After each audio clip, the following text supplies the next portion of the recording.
أستغفر الله العظيم أستغفر الله العظيم أستغفر الله العظيم أستغفر الله العظيم الذي لا إله إلا هو الحي القيوم وأتوب إليه أعوذ بالله من الشيطان الرجيم بسم الله الرحمن الرحيم السلام عليكم ورحمة الله وبركاته الحمد لله والصلاة والسلام على رسول الله وعلى آله وصحبه أجمعين رب اشرح لي صدري ويسر لي أمري واحلل عقدة من لساني يفقه قولي سبحانك لا علم لنا إلا ما علمتنا إنك أنت العليم الحكيم ولا حول ولا قوة إلا بالله العلي العظيم اللهم صل على سيدنا محمد وعلى آله وصحبه أجمعين أما بعد. Alhamdulillah, bersyukur Allah Subhanahu wa taala dengan limpah kurnia, rahmat dan inayah daripada Allah. Bertemu kita pada malam 7 Ramadan 1444 Hijrah. Jam celik kita sudah berada seminggu dalam bulan Ramadan Al-Mubarak ini. Semoga Allah menerima segala amalan kita, khususnya dalam ibadah saum, ibadah puasa kita, ibadah salat, solat fardu dan juga solat sunat, ibadah sedekah, sama ada sedekah wajib maupun sedekah sunat, dan juga segala kebaikan yang kita laksanakan dalam bulan Ramadan ini. Kerana itulah yang sering diingatkan dalam tazkirah peringatan oleh para asatidzah pada awal Ramadan. Apabila nampak sahaja anak bulan, para malaikat pun menyeru, wa ya baghiyal khair aqbil, wahai pelaku-pelaku ataupun orang-orang yang ingin berbuat baik, marilah, jom, segeralah melakukan kebaikan. Wa ya baghiyash syarr, kepada orang-orang yang nak buat jahat lagi, yang terus nak buat maksiat, nak buat dosa, aqsir, kurangkanlah atau tinggalkanlah perkara-perkara kejahatan, dosa dan maksiat tersebut. Begitu juga kelebihan yang kita tahu dalam bulan Ramadan ini, dalam setiap amalan fardu, amalan wajib yang kita laksanakan akan berganda pahalanya 70 kali ganda, dan juga amalan sunat yang kita laksanakan pada bulan Ramadan ini akan mendapat pahala ibadah wajib.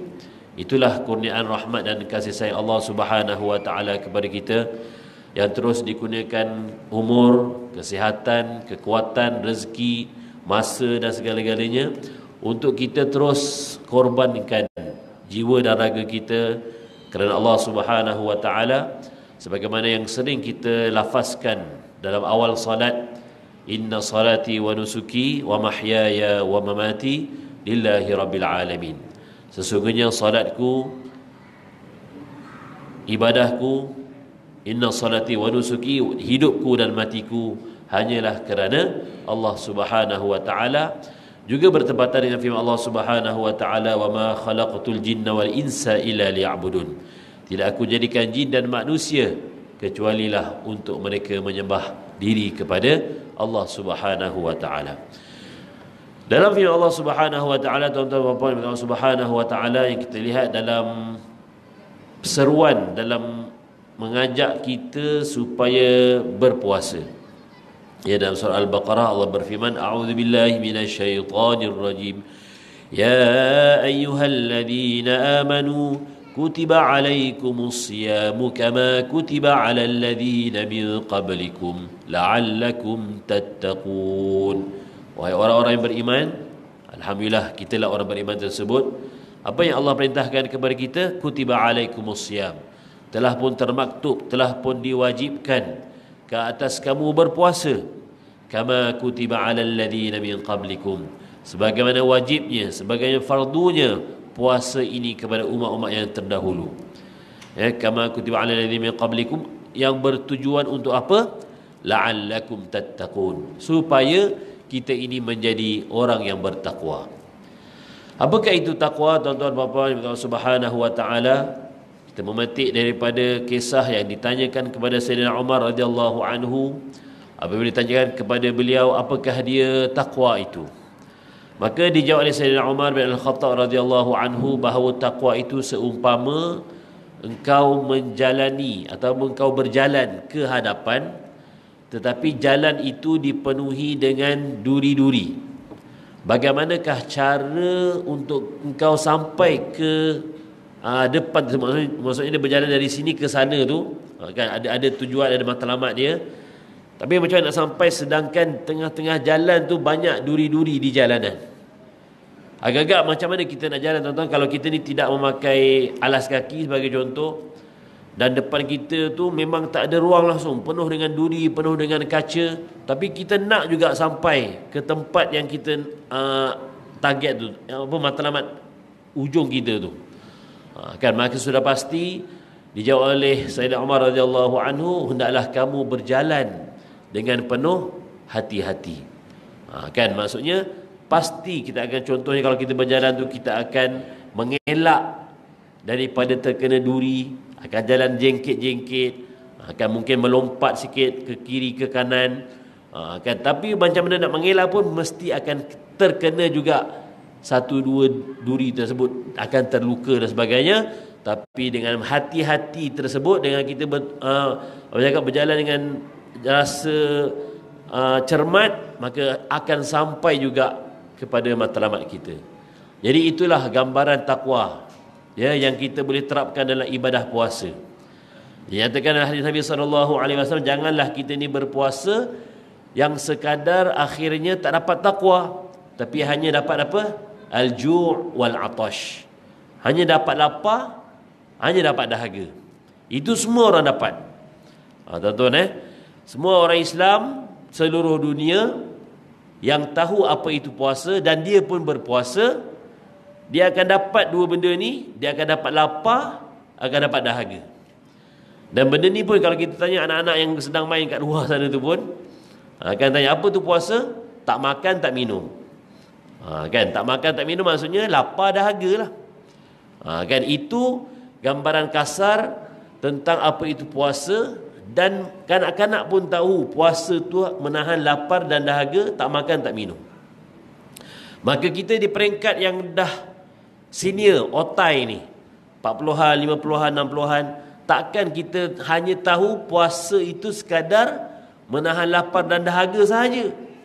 Maka bukan level kita, tuan-tuan. Bukan level kita kalau puasa itu sekadar menahan lapar dan dahaga sahaja. Sudah pasti, ya, melalui tazkirah peringatan para asatidzah dan kuliah-kuliah tazkirah sebagainya, kita nak dapatkan takwa tu. Kerana itulah tujuan kita berpuasa, la'allakum tattaqun. Baik, saya suka nak kongsikan malam ini tuan-tuan tentang keistimewaan orang bertakwa.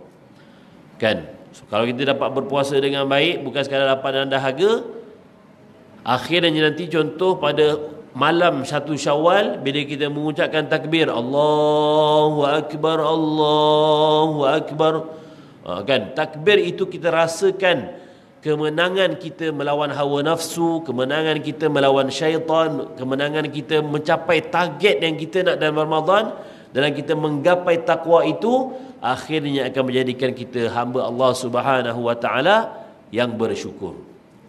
Baik, yang pertama sekali, Allah akan memberi solusi terhadap masalah yang dihadapinya serta diluaskan rezekinya.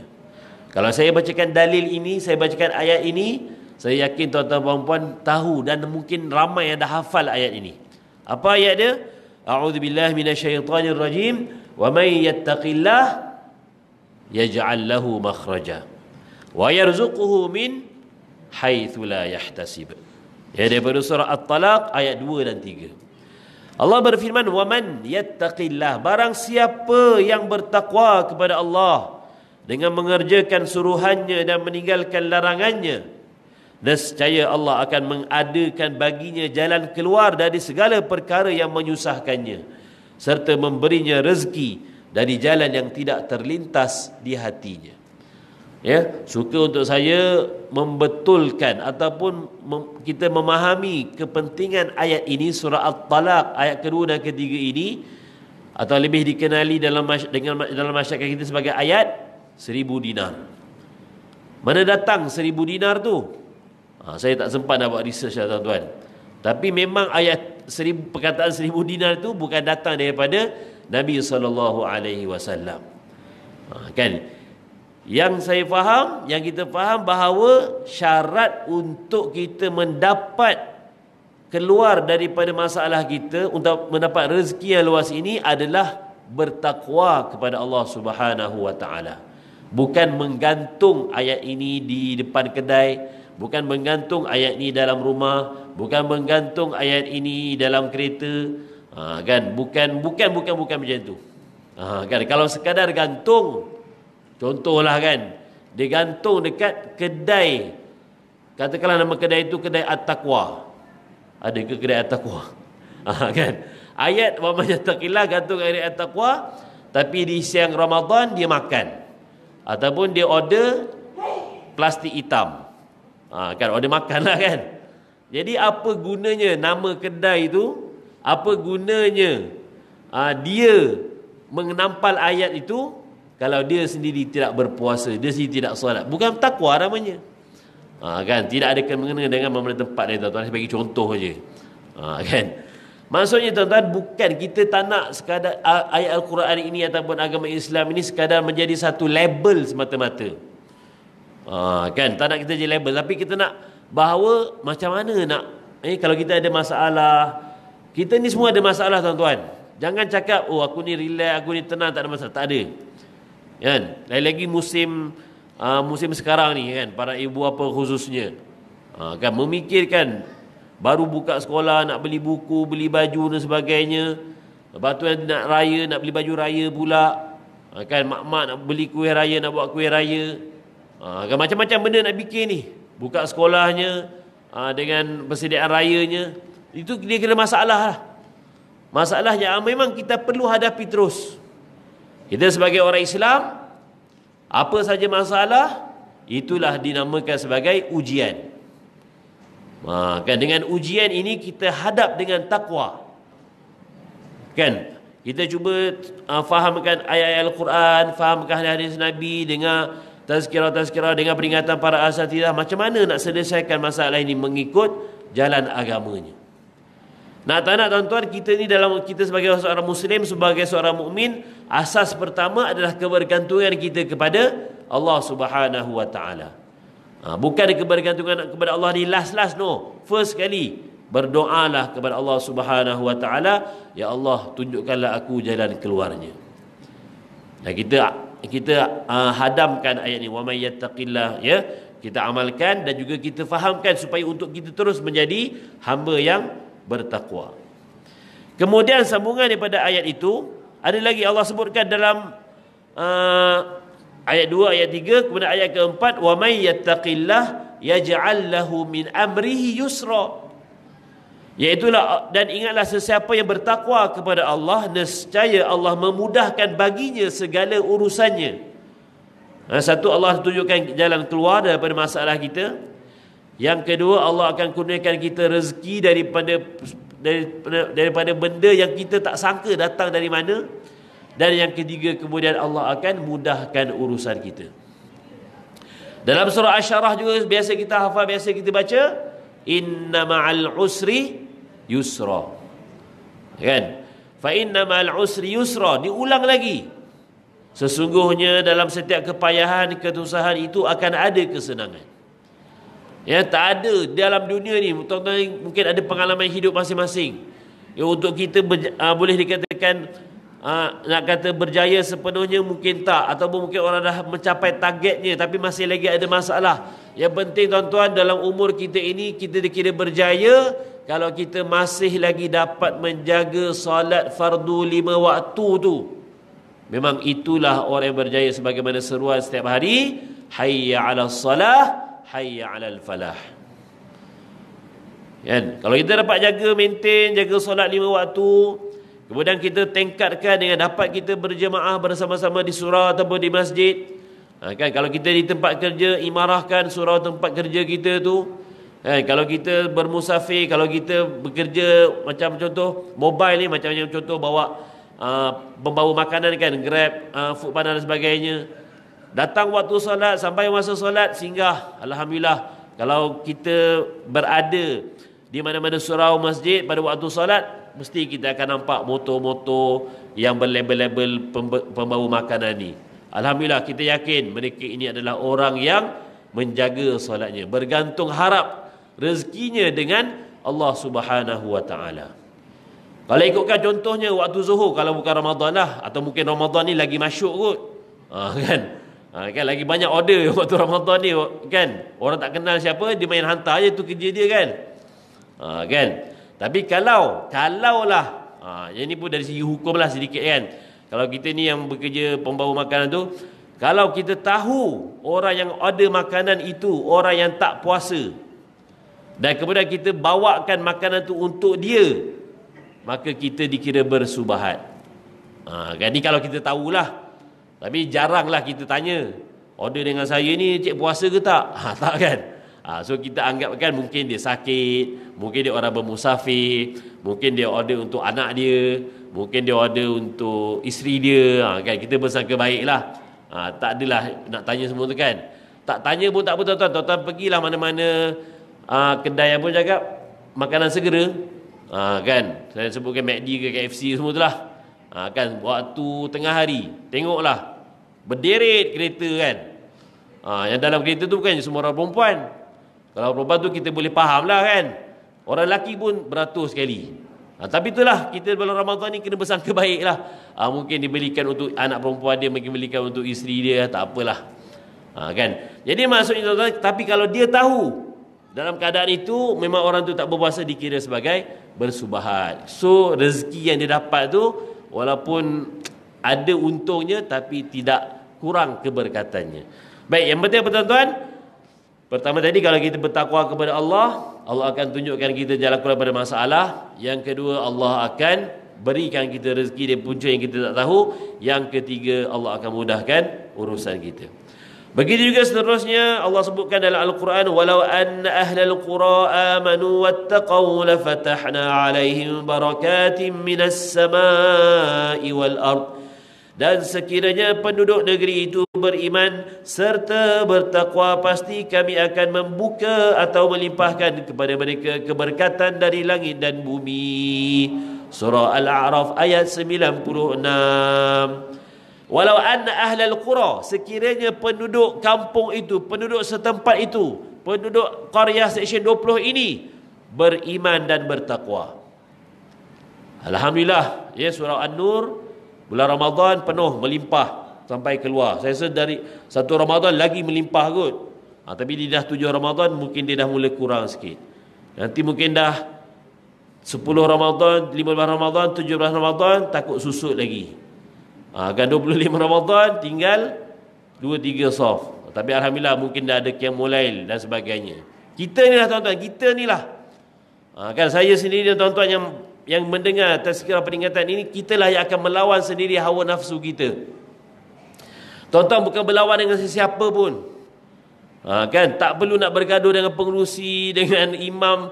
Kan kita sendiri melawan diri kita sendiri. Mampu tak aku nak istiqamah lepas ini untuk terus hadir ke rumah Allah Subhanahu wa taala, ya. Kalau tak boleh nak 5 waktu hadir sepenuhnya pun, 1 waktu 1 hari pun kita akan melazimi berada di surau tempat kita ini, berpegang kepada ayat Allah apa? Walau amana ahlul qura amanu wattaqau. Kalaulah penduduk kampung, penduduk setempat ini beriman dan bertakwa, la fatahna alaihim, maka akan dibukakan ke atas mereka barakat, ya, keberkatan minas samai wal ard, keberkatan dari langit dan keberkatan dari bumi. Maka kita akan rasa hidup macam seronok berada di seksyen 20 ni. Sebab apa? Syarat tadi apa tuan-tuan? Penduduk setempat ini beriman, bertakwa, maka akan ada keberkatan yang turun dari langit, keberkatan yang keluar dari bumi. Kan kita akan tengok jiran kita rasa seronok, kita akan tengok anak-anak kita, isteri kita, kawan-kawan kita rasa seronok. Kita kenal. Nampak je orang ni, oh ni kawan saya di seksyen 20. Oh ni, itulah namanya keberkatan. Keberkatan ni tuan-tuan tak boleh nak digambarkan dengan mata kasar. Kan, tapi kalau kita dapat rasa, kan tuan-tuan datang ke surau seksyen 20, katakanlah kalau aircon rosak sekalipun, tetap rasa seronok nak datang surau tu. Bukan sebab alamak aircon rosak lah, aku solat kat rumah je lah. Tak ada. Kita akan rasa terikat dengan Allah Subhanahu wa taala kerana kita dilingkungi, ya, dinaungi dengan keberkatan yang turun daripada langit dan juga keluar daripada bumi, insya-Allah. Dan akhirnya tuan-tuan, kita akan disayangi dan dicintai oleh Allah Subhanahu wa taala. Bala man awfa bi ahdihi wattaqa fa innallaha yuhibbul muttaqin. Sesungguhnya barang siapa yang menyempurnakan janjinya mengenai hak orang lain dan bertakwa, maka sesungguhnya Allah mencintai orang-orang yang bertakwa. Surah Ali Imran ayat 76. Inilah matlamat akhir kita, tuan-tuan. Kehidupan kita di dunia, kita kumpulkan bekalan, kita solat, tarawih, solat tahajud, solat fardu, solat sunat rawatib dan sebagainya, untuk menggapai redha Allah Subhanahu wa taala. Dan juga matlamat akhir, kita nak libtigha'i wajhillah, untuk mendapatkan, untuk kita dapat melihat wajah Allah Subhanahu wa taala. Kerana itu dalam salat, orang-orang beriman dan bertakwa, alladzina yadhunnuna annahum mulaqu rabbihim wa annahum ilaihi raji'un. Iaitulah mereka yang menjaga salatnya, yang sentiasa menyangka, yadhunnuna annahum mulaqu rabbihim. Dalam solatnya dia dapat merasakan bahawa dia sedang berjumpa, dia sedang berbicara dengan Tuhannya. Maka ketika itulah kita akan selamat daripada azab kubur, dan kita akan berada di pada mahsyar, dinaungi di bawah arasy Allah Subhanahu wa taala, dan akan melihat wajah Allah Subhanahu wa taala, zat yang maha agung, yang sentiasa kita rasakan dalam solat kita, wa annahum ilaihi raji'un, dan sentiasa kita mengharapkan, cepatlah untuk aku bertemu dengan Allah Subhanahu wa taala. Bukan kita nak mati, tak, tapi kita nak supaya dalam perasaan yang kita dapat menggapai dalam solat itu dapat diterjemahkan rasa rindu kita kepada Allah Subhanahu wa taala, yang akhirnya fa innallaha yuhibbul muttaqin, Allah akan menyayangi di kalangan orang-orang yang bertakwa. Insya-Allah, tuan-tuan, kalau biasa kita hanya sujud 17 kali sahaja, tapi dalam Ramadan ini kita sujud lebih daripada itu, dan keadaan yang sangat hampir seorang hamba itu dengan Tuhannya adalah ketika mana dalam sujudnya. Kan kalau kita tarawih, alhamdulillah banyak kali kita sujud, kalau di surau ni 8 rakaat, kurang sikitlah berbanding di surau yang 20 rakaat. Kan maksudnya, tapi maksudnya yang paling penting juga bukanlah sekadar kuantiti itu, tuan-tuan. Yang penting kualiti solat kita, kualiti sujud kita, kualiti rukuk kita, kualiti bacaan kita dan sebagainya, yang perlu diperbetulkan, yang perlu diperbaiki dari masa ke semasa, untuk kita menggapai rasa takwa kita kepada Allah Subhanahu wa taala. Balasan yang terbaik adalah kita mati dalam keadaan husnul khatimah, dalam keadaan kita dapat berbuat kebaikan, dan dalam dapat kita mengucapkan kalimah agung la ilaha illallah. Maka saya mohon ampun dan maaf yang bahasa terkasar kata, kerana segala kesempurnaan adalah milik Allah Subhanahu wa taala. Semoga Allah terus menggunakan rasa istiqamah dalam hati kita untuk terus beribadah, untuk terus tunduk patuh melakukan ketaatan kepada Allah Subhanahu wa taala. Aqulu qawli hadza wa astaghfirullahal azim li wa lakum. Assalamualaikum warahmatullahi wabarakatuh. أعوذ بالله من الشيطان الرجيم. بسم الله الرحمن الرحيم. اللهم نور قلوبنا بنور هدايتك كما نورت الأرض بنور شمسك أبدا أبدا برحمتك يا أرحم الراحمين. رب زدنا علما نافعا وارزقنا فهما واسعا. وصلى الله على سيدنا محمد وعلى آله وصحبه وسلم والحمد لله رب العالمين. كفارة المجلس. سبحانك اللهم وبحمدك أشهد أن لا إله إلا أنت أستغفرك وأتوب إليك.